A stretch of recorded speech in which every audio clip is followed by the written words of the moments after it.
اللہ العظیم۔ حمد و ثنا رب ذوالجلال کے لیے اور درود و سلام آمنہ کے لال کے لیے۔ سب سے پہلے میں بہت بہت مبارکباد پیش کرتا ہوں عزیزم زید سلمہ کو کہ آج اللہ تعالیٰ ان سے اتنا خوش ہوا کہ اپنا پاک نام اپنے نام کے ساتھ لگانے کی اجازت ہو دی۔ اللہ حافظ ہے اور عزیزم زید سلمہ کو اللہ تعالیٰ نے اپنا نام لگا کر حافظ زید سلمہ اب ہم لوگ ان کو کہا کریں گے انشاءاللہ۔ یہ بہت ہی مبارکباد کی بات ہے اور بہت ہی برکت کی بات ہے، بہت خوشی اور مسرت کی بات ہے۔ اللہ تعالیٰ نے قرآن مجید میں ایک اصول بیان فرمایا ہے، لئن شکرتم لأزیدنکم، کہ اگر آپ شکر ادا کریں گے تو میں اضافہ کر دوں گا۔ وَلَئِن کَفَرتم، اس کا الٹا یہ ہونا چاہیے کہ اگر ناشکری کرو گے تو میں کم کر دوں گا، لیکن اس کی بجائے اللہ کہتا ہے ناشکری اور ناقدری یہ تمہاری طرف سے یہ ایسی کوتاہی کہہ رہے گی جس پر میرا سخت عذاب ہوگا۔ تو اگر ہم کسی چیز کی قدر کرتے ہیں تو الحمدللہ اس میں اضافہ ہوتا ہے۔ میں بہت خوش ہوں اس بات پر کہ دربھنگہ شہر میں الحمدللہ حفظ قرآن کا خیر مقدم کیا ہے، اس کی قدر کی ہے، اس کو سراہا ہے، اور بہت سے لوگ ایسے ہیں جنہوں نے اگر اپنے بچے کو پڑھایا نہیں تو کم سے کم پڑھنے والے بچوں کی قدر بہت کی، اور یہی وجہ ہے کہ اللہ تعالیٰ اپنے اس شہر کو حفظ قرآن کی دولت سے مالا مال فرما رہا ہے۔ اور اس شہر میں اگر مبالغہ نہیں ہوگا شاید یہ کہ قرآن کی حفظ قرآن کی الفاظ قرآنی کی سب سے بہتر خدمت الحمدللہ اس ادارے میں ہو رہی ہے۔ یہ بالکل مبالغہ نہیں ہوگا کہ جب ظاہر ہے دنیا جانتی ہے، سامنے کہنے کا زیادہ مزاج نہیں ہونا چاہیے، اس لیے میں ان چیزوں پر زیادہ فوکس نہیں کرتا ہوں۔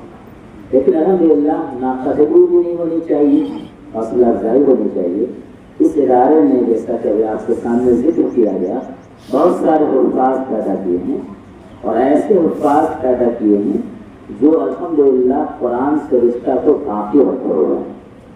اور بہت سارے ادارے میں حفظ کے لیے صرف حفظ کر لینا کافی نہیں ہوتا ہے، بلکہ وہ نظام ضروری ہوتا ہے جس نظام کے ذریعے وہ حفظ کافی رہ سکے، قرآن مجید یاد رہ سکے۔ الحمدللہ اس ادارے میں کوشش کی جاتی ہے کہ حفظ ایسا کیا جائے کرایا جائے تو اس کا حفظ یہاں پر باقی بھی رہے۔ اس کے لیے میں جناب مولانا رحمۃ اللہ صاحب کو ان کے تمام اساتذہ کو مبارکباد پیش کرتا ہوں۔ ابھی آپ کے سامنے مفتی صاحب نے عرض کیا کہ یہاں پر بہت خوشگوار ماحول ہے اساتذہ اور ذمہ داران کے درمیان اور اساتذہ اور طلبہ کے درمیان۔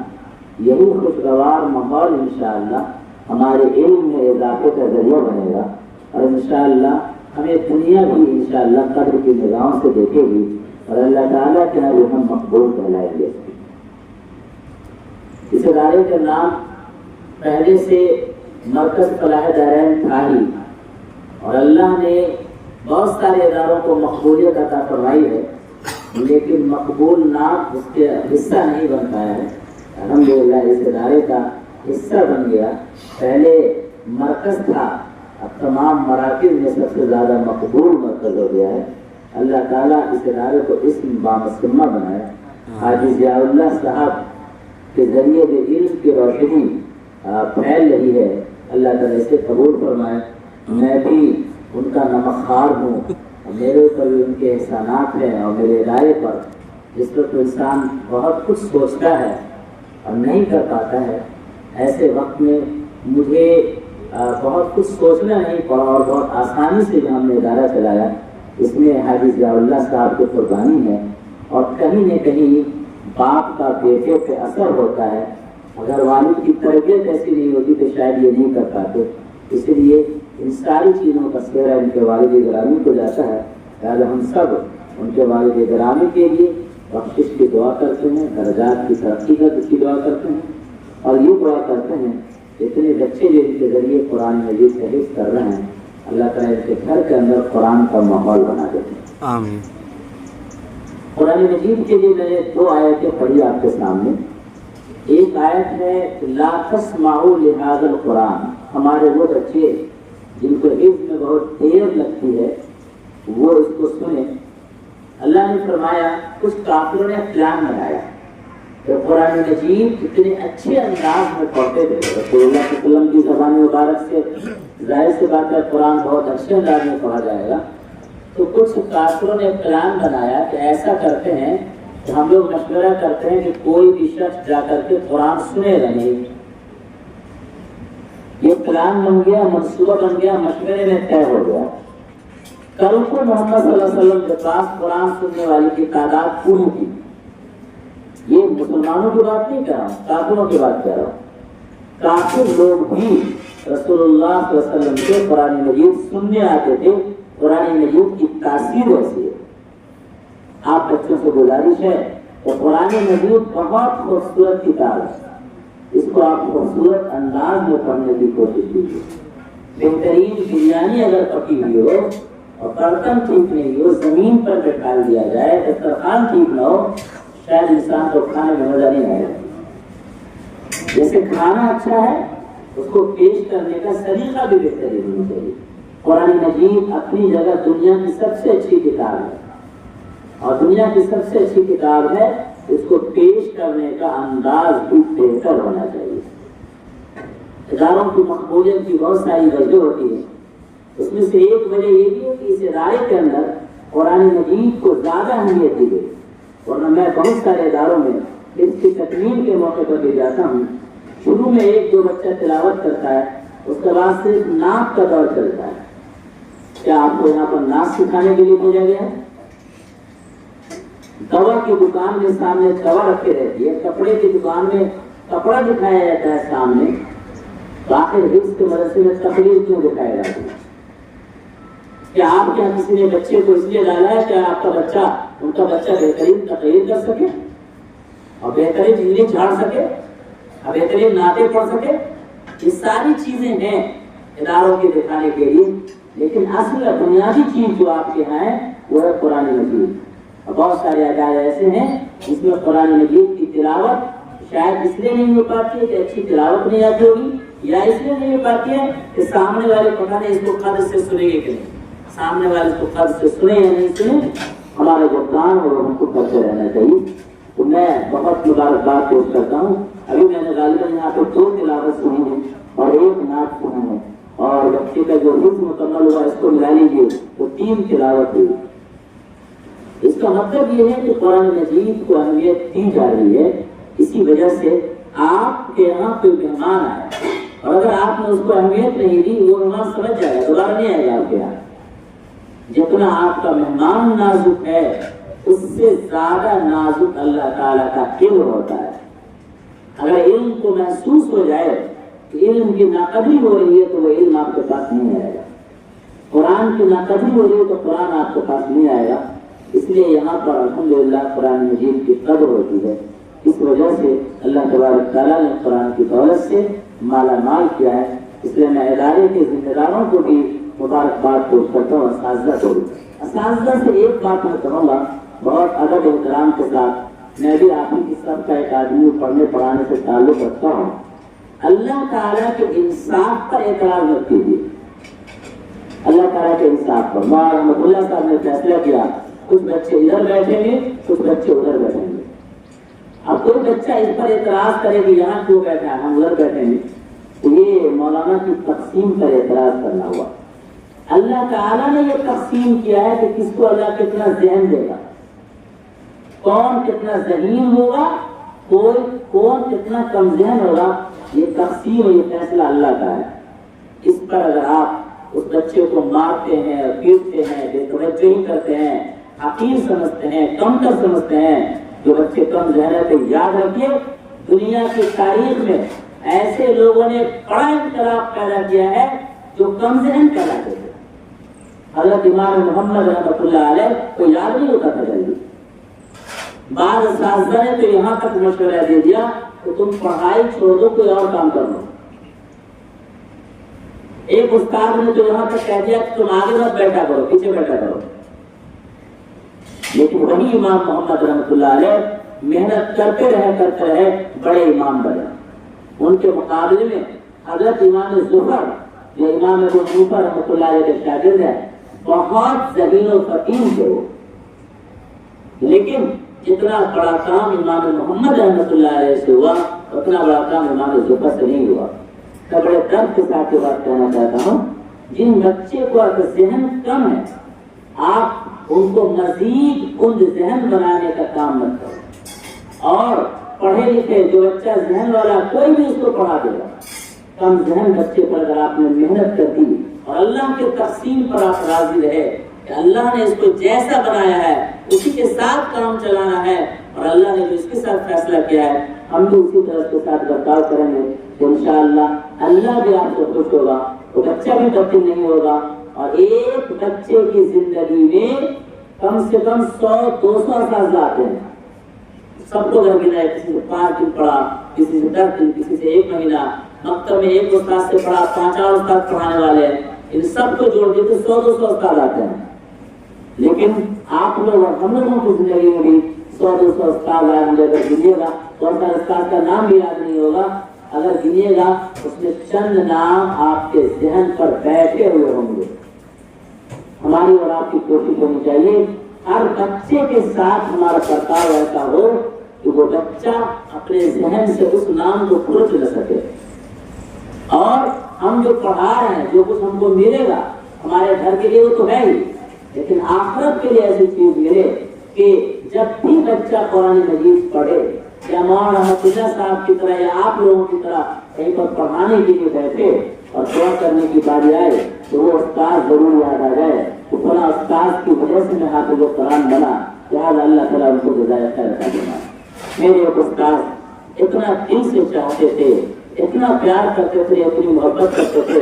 میں اسکول میں پڑھتا تھا اور ہیڈ ماسٹر صاحب کا ناتی تھا اور اسکول فرسٹ آتا تھا، تو بڑی ماندان تھی میری، لیکن صبح 1 گھنٹے کے لیے مدرسے میں مکتب میں جاتا تھا۔ میں کہہ سکتا ہوں مکتب کے اساتذہ نے اتنی محبت کی کہ ہم نے اسکول چھوڑ کر کے مدرسہ میں پڑھنے کا فیصلہ کیا، اور آج تک وہ اساتذہ دل سے یاد آتے ہیں۔ اس لیے ہم کو بھی چاہیے کہ ہم ایسے بنیں کہ ہمارے بچے کے لیے ہم ایسے بنیں کہ بچہ ہم کو دل سے یاد کرو۔ قرآن مجید کے بارے میں جو 2 آیت پڑھی ہے، ایک تو حافظ قرآن کے بارے میں ہے کہ اللہ کے رسول صلی اللہ علیہ وسلم پر جب قرآن مجید کی آیات نازل ہوتی تھی تو اللہ کے رسول بہت فکر مند ہو جاتے تھے۔ بچے 2 طرح کے ہوتے ہیں، ایک بچے موبائل میں مست، گھر والوں میں مست، دوستی میں مست، بھلے استاد سے ڈانٹ سننی پڑے چلے گا، اس کے ذہن پر کوئی فکر ہی نہیں رہتی ہے۔ یہ ہمارے نبی کی شان نہیں تھی، نبی کی شان یہ تھی کہ فکر مند رہتے تھے کہ اللہ تعالیٰ نے جو قرآن مجید کی آیت دی ہے وہ کیسے یاد ہو جائے۔ اتنا فکر مند رہتے تھے کہ اللہ تعالیٰ کو پیار آ گیا اور اللہ نے کہا لا تحرک به لسانك لتعجل به ان علینا جمعه وقرآنہ، میرے ذمہ ہے اس کو جمع کرنا، اس کو پڑھوانا، آپ اس کے لیے زبان کو جلدی حرکت دے کر کے آپ پریشان نہ ہو۔ لہذا جو طلبا اس کے لیے پریشان ہوتے ہیں وہ گویا کہ نبی کی سنت کو ادا کر رہے ہیں، تو ان کا دل بے چین رہتا ہے کہ کیسے ہم قرآن مجید کو اچھے انداز میں، بہتر انداز میں پڑھ کر کے سنائیں۔ ایک صاحب حیدرآباد میں جو قرآن مجید پر بڑی مہارت رکھتے ہیں، وہ آئے ہم لوگوں کو سکھانے کے لیے حفظ پڑھانے کا طریقہ۔ اس میں انہوں نے بتایا کوئی بچہ اگر کچا یاد کر کے لائے، ایک طریقہ ہوتا ہے کہ 1-2 غلطیاں تو بھگا دیں، انہوں نے کہا یہ نہیں کیجیے، کچا یاد کر کے آئے، سنتے رہیے، جتنی بار غلطی آئے تو سوچو، سوچ کے پڑھو۔ وہ جو آدھا پڑھا اٹک کر سنائے گا 50 ڈنڈا مار سے زیادہ بھاری ہے اس بچے کے لیے۔ رائن کا بغیر یاد کیے سنانے کی ہمت ہی نہیں کرے گا۔ تو یہ ایک طریقہ ہے، اور وہ جو تکلیف ہوتی ہے، اسی تکلیف کے بارے میں قرآن میں حدیث پاک میں آیا ہے کہ جو شخص اٹک کے قرآن مجید پڑھتا ہے اس کو ڈبل ثواب ملتا ہے، ایک اٹکنے کا اور ایک پڑھنے کا، اٹکنے کی تکلیف کا، ایک پڑھنے کا۔ اس لیے قرآن مجید پڑھنے لگا ٹینشن اور تکلیف ہوتی ہے، اس کو اللہ کے لیے گوارا کیجیے، اس لیے کہ اللہ کے رسول صلی اللہ علیہ وسلم نے بھی اس کو گوارا کیا ہے۔ آخری بات جو مجھے کہنی تھی وہ لا تسمعوا لهذا القرآن، جو میں نے شروع کیا تھا جہاں سے بات، کہ کافر کہتے تھے اس قرآن کو مت سنو، مت سنو تو کرو کیا، والغوا فیہ، شور کرو، اتنا شور کرو، اتنا شور کرو، اس شور کے پیچھے قرآن کی آواز دب جائے۔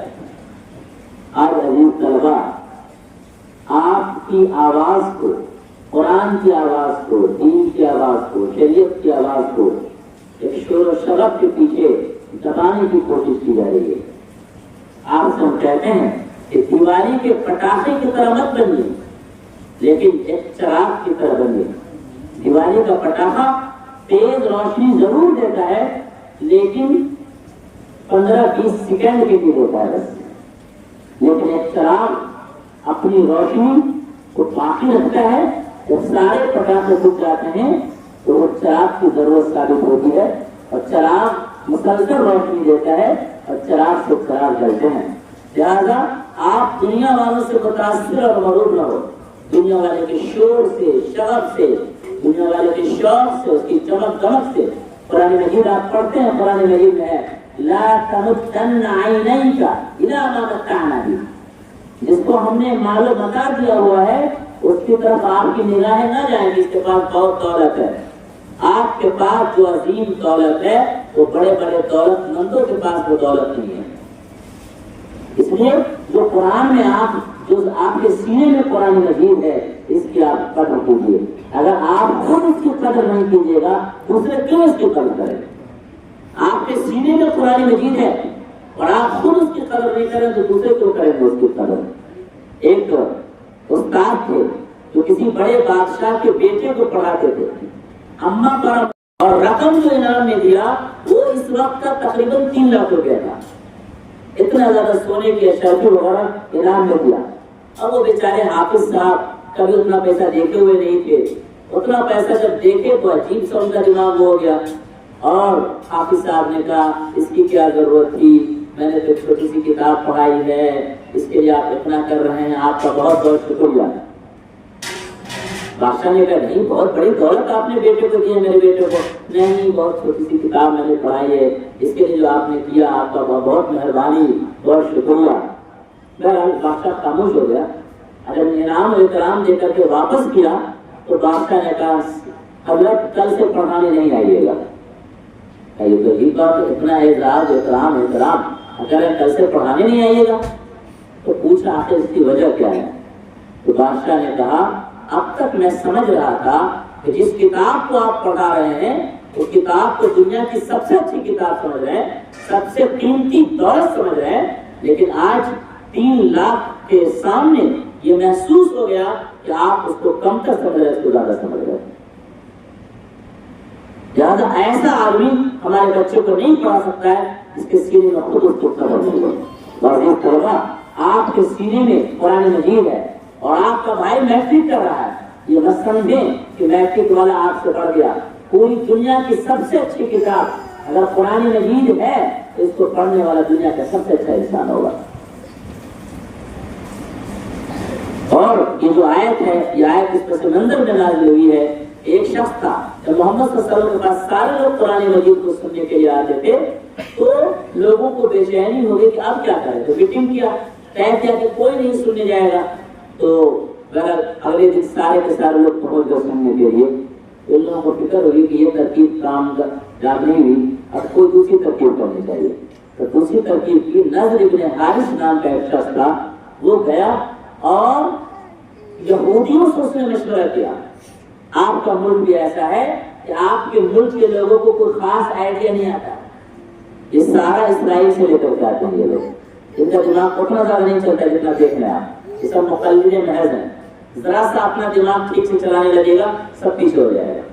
لیکن ہمارے نوجوانوں کو تو اپنا دماغ چلانے کی فرصت ہی نہیں ہے، پورے دن ادھر ادھر میں رہتے ہیں، رات میں تھوڑا وقت سکون کا ملتا ہے کہ اپنا دماغ لگائیں تو کہتے ہیں اپنا دماغ کیا لگائیں گے، کام میں ایئر فون لگاتے ہیں، چیٹی چیٹی کرتے رہتے ہیں، اس سے زیادہ کچھ نہیں آتا ہے اس کو۔ تو اس وقت بھی نضر بن حارث یہودیوں سے جا کر کے اس نے پوچھا کیا ترتیب کی جائے، تو نضر بن حارث نے کہا دیکھو دو طرح کے لوگ ہیں، کچھ پڑھے لکھے لوگ ہیں، کچھ جو ہے ان پڑھ ہیں. تو پڑھے لکھے لوگوں کے لیے قصے کہانی کی کتاب لے جاؤ اور یہ کہنا کہ محمد جو قرآن پڑھا رہے ہیں اس سے اچھی یہ کتاب قصے کہانی کے لو. اپنی طرف سے لکھ رہا ہے تو کچھ بھی لکھ دینا. ہمارے بچے بال بل کی کہانی سنتے ہوں گے، مر گیا پھر زندہ ہو گیا، کچھ بھی کر سکتا ہے بھائی. اس کو جو اپنی کہانی بناوٹی بنانا ہے، تصوراتی تو کچھ بھی کر سکتا ہے ابھی. تو ایسی ویسی کہانی بنا کے لایا، دلچسپ بنا کے لایا تاکہ اس کو پڑھو قرآن مت پڑھو. اور جو لوگ پڑھے لکھے نہیں ان کے لیے کہا گانے والی عورتوں کو خرید کے لایا اور کہا یہ گانا سنو قرآن نہیں سنو. نتیجہ یہ ہوا کہ جو کفار اور مشرکین آتے تھے محمد صلی اللہ علیہ وسلم کا قرآن سننے کے لیے، ان میں سے کچھ لوگ بیٹھ گئے کہ قرآن پڑھنے کے بجائے وہ کتاب پڑھنے لگے اور قرآن سننے کے بجائے وہ عورتوں کا گانا سننے لگے. پھر دوہراتا ہوں یہ کافروں کی بات ہے، لیکن کیا آج مسلمانوں کی یہ حالت نہیں ہو گئی کہ قرآن چھوڑ کر دوسری کتابیں کتنی پڑھتے ہیں کہ پی ایچ ڈی کر لیتے ہیں، لیکن قرآن مجید کو صحیح سے پڑھنے کی توفیق نہیں ہوتی ہے. ہمارا نام اگر کوئی بگاڑ کر کے لے لے تو غصہ آئے گا، اور اللہ کا نام اور اللہ کے کلام کو ہم بگاڑ کیا بناتے ہیں. اگر ہم نے کہا کہ میرا یہ حکم ہے کہ پانی لے کر کے آؤ، اس کا اگر کسی نے منہ بگاڑ کر کے بول دیا تو غصہ ہے. لیکن اللہ تعالیٰ نے جو اپنا کلام میں ارشاد فرمایا ہے اس کو بے انتہا بگاڑ کر کے ہم پڑھتے ہیں اور باقی دوسری دنیا میں پی ایچ ڈی کیے ہوئے ہیں. نضر بن حارث نے تو کافروں کو قرآن سے دور کر کے دوسری کتابوں میں لگایا تھا اور کافروں کو قرآن سے دور کر کے گانے بجانے کی سننے میں لگایا تھا. آج ہمارا نوجوان قرآن چھوڑ کر کے اور ہمارے لوگ قرآن چھوڑ کر کے دوسری کتابیں بے تحاشا پڑھتے ہیں. انگریزی کا چیپٹر فٹافٹ بولتے ہیں اور ان کو اس کی پرواہ نہیں ہوتی کہ عربی پڑھنے آتی کہ نہیں. ایک نوجوان میرا کرموائل میں کرکٹ کی بات کر رہا تھا تو میں نے اس سے کہا کہ بھائی تم پڑھے لکھے لوگ کرکٹ کی بات کرتے ہو. اس نے کہا مولانا 5 سال میں ایک بار آتا ہے، پتہ نہیں کون سا کھیل آتا ہے، بڑا سا کپ ہوتا ہے کوئی، 5 سال میں ورلڈ کپ ہے نا، ورلڈ کپ 5 سال میں آتا ہے. تو میں نے اس سے کہا اچھا مجھے نہیں معلوم تھا کہ 5 سال میں ایک بار یہ کھیل ہوتا ہے. میں نے اس سے پوچھا بابو زندگی میں حج کتنی بار ہوتا ہے؟ بولا 5 بار فرض ہوتا ہے. حج کتنی بار فرض ہے زندگی میں وہ نہیں معلوم ہے، ورلڈ کپ کتنی بار ہوتا ہے وہ معلوم ہے. دنیا اتنا زیادہ جانتے ہیں اور اللہ کے کلام کو نہیں جانتے ہیں، اللہ کے کلام ناراض ہو جائے گا ہم سے. اور اگر ہم شکر کریں گے، قدر کریں گے تو اللہ اضافہ فرما دے گا، ناقدری کریں گے تو اللہ تعالیٰ کا عذاب سخت ہے. اس لیے قرآن مجید کی قدر کیجیے. جن کے سینے میں قرآن مجید ہے وہ قرآن مجید کی قدر کریں. جن کے گھر میں بچہ حافظ قرآن ہوا ہے اس کی قدر کریں. میں بہت چھوٹا تھا، 11 پارہ میرا حفظ ہوا تھا. میں جا رہا تھا، میرے والد صاحب پیچھے تھے. میرے والد صاحب نے بلایا آفتاب ادھر آؤ. ایک آدمی میرے والد صاحب کے ساتھ تھے، وہ کہنے لگے نہیں ایسے نہیں بولیے، اب آپ کا بیٹا قرآن پڑھ رہا ہے، حافظ صاحب بولیے. میں نے سوچا کہ آخر ہمارے گاؤں میں اتنے حفاظ کیوں آ گئے؟ الحمدللہ ہمارے گاؤں کے لوگوں نے حفاظ کو علماء کی قدر کی ہے. تو آج آپ اگر اپنے گھر کے اندر قدر کیجیے گا اپنے اس بچے کی جو حافظ ہوا ہے، تو دوسرا بچہ بھی چاہے گا کاش میں بھی حافظ ہوتا، تیسرا بچہ بھی چاہے گا کہ میں بھی حافظ بنوں. اور آپ خاموشی سے قرآن مجید کی تبلیغ کرنے والے ٹھہرائیں گے اور آپ کے ذریعے لوگ قرآن مجید کی طرف آئیں گے. میں ایک بار پھر حافظ زید صلی اللہ کو، ان کے تمام گھر کے لوگوں کو، جہاں پر بیٹھے ہوئے ہیں جناب حاجی زبیر صاحب جو ہم سب کے بڑے ہیں، ان کو بھی بہت بہت مبارکباد پیش کرتا ہوں. جناب مولانا رحمۃ اللہ قاسمی صاحب کو مبارکباد پیش کرتا ہوں اور تمام اساتذہ کو مبارکباد پیش کرتا ہوں جنہوں نے محنت کی اور ماحول فراہم کیا. اللہ تعالیٰ ہم سب کو قرآن کی راہ پر چلنے کی توفیق نصیب فرمائے. تو آپ کو تمام Please like, subscribe and share. Thanks, Jazakallah.